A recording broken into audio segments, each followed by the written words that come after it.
India ranks among the 20 countries with the highest rates of the illegal trade in wildlife, and its fast expanding airport sector is often used by wildlife traffickers to smuggle high-end, high-value species and products. Wildlife traffickers routinely use the gaps in the rapidly expanding air transport sector to smuggle endangered and exotic live animals, plants and their parts. The number of airports in India increased from 50 in 2009 to 127 in 2019, including 23 international airports, which handled 66.54 billion passengers in 2019-2020. Airports are the perfect trade flow junctions as both the smugglers and the goods are in the same location. Please watch your luggages. The seizure data shows that over 31% of trafficked items were in checked luggage in India, that is 43% globally, followed by air cargo at 20%. In India, illegal trade in wildlife is growing rapidly, driven by demand for rare species in the pet market as well as for species believed to have medicinal properties. In addition to air routes, railways, land and sea routes also are prey to illegal trade in wildlife due to lack of adequate preparedness and training of the officials guarding them. Smugglers go to extreme extents to trade animals. For instance, birds are crammed in bottles, turtles are stuffed in handbags, horns, tusks are brutally cut off. The officials at various different checkpoints are key to identifying smuggled products if they are well informed. So what should the officials keep a sharp eye on at different routes? Some fauna species seized as check-in or hand baggage are star tortoises, exotic birds, olive ridley turtle, iguanas, python, spiders, marmoset and tamarin monkey, tricolor squirrels and leopard cubs. Flora included red sanders, sandalwood, and kuth roots among others. Parts or derivatives included peacock feathers, deer antlers, pangolin scales, musk pods, bear bile, and more.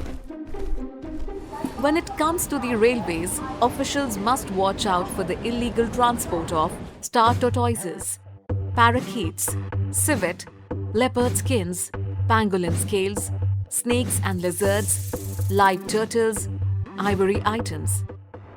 Shipping lines are used to illegally transport animal parts mixed with legal commodities in sealed containers such as shark fins, seahorses, elephant ivory, pangolin products, animal skins.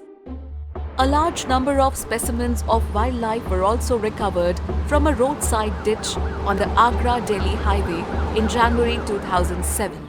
These included gharials, crocodiles, monitor lizards, olive ridley turtles, Russell's viper, and saw-scaled vipers, etc. India's porous land borders with Nepal, Bhutan, China, Myanmar, and Bangladesh have become major transit points for this trade. The internet has only aided in encouraging illegal trade in wildlife, with many websites and auction sites offering live animals and animal parts for sale. So how can we win this war against illegal trade in wildlife? The whole transportation and logistics sector must play an important role by complementing actions taken by governments such as legislation and enforcement and activities by other organizations and watchdog groups.